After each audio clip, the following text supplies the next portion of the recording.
নমস্কার বন্ধুরা, আশা করছি তোমরা সকলেই খুব ভালো আছো ও সুস্থ আছো।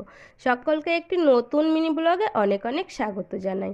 তো এই যে এখানে দেখো, এগুলো হচ্ছে জমিতে দেওয়া সার। আসলে আমাদের পটলের জমিতে কিছু সার দিতে হবে, তো সেগুলো এখানে আনা হয়েছে। তবে সারটা একটু আর কি ওই দলা মতন ছিল, সেই কারণে মা ভেঙে দিচ্ছে, এরপরে দিয়ে দেবে।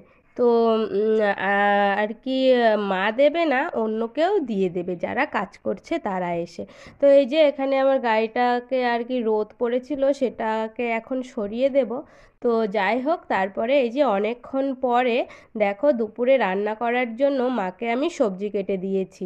এখানে এগুলো ছিল আমাদের নিজেদের জমিতে হওয়া পটল, আর ছিল আলু।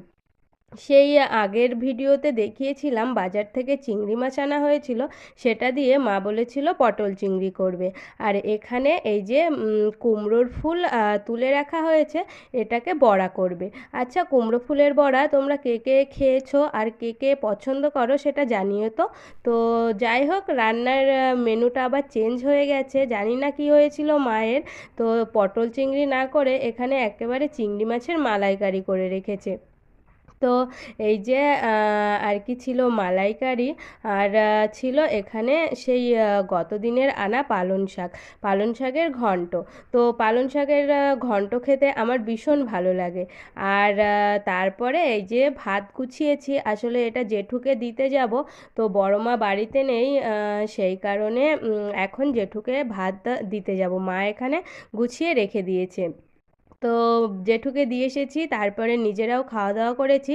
আর এখন এই যে বিকালবেলাতে দেখুন, এর আগেও দেখিয়েছিলাম আমার পদ্ম গাছটাকে কি সুন্দর আর কি আরও পাতা ছেড়ে ভরে উঠেছে।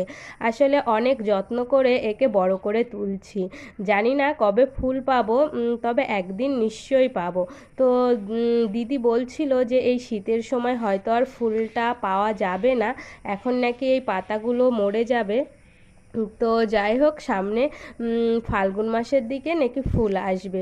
তো আমি তো সেই ফাল্গুন মাসেরই অপেক্ষায় আছি, কবে নিজের হাতে বড় করে আর কি ফুলকে দেখতে পাবো, সেই অপেক্ষাতেই রয়ে গেছি। তো এই যে বিকালবেলাতে ওপর থেকে আমাদের নিচেটাকে একটু ভিডিও করেছিলাম। বৃষ্টি হয়েছে, যার কারণে উঠোনটা একদম স্যাঁতসেঁতে হয়ে গেছে। তো ওপর থেকে এই যে ছিল নিচের ভিউটা, এখনও বালি ঠালিগুলো ছড়ানো ছেটানো রয়েছে। আর সব কিছু মিলিয়ে আজকের মিনি ব্লগটি এইভাবেই সাজিয়েছিলাম। তোমাদের কেমন লাগলো তা অবশ্যই জানিও। সকলে সুস্থ থেকো, ভালো থেকো, আবারও খুব শীঘ্র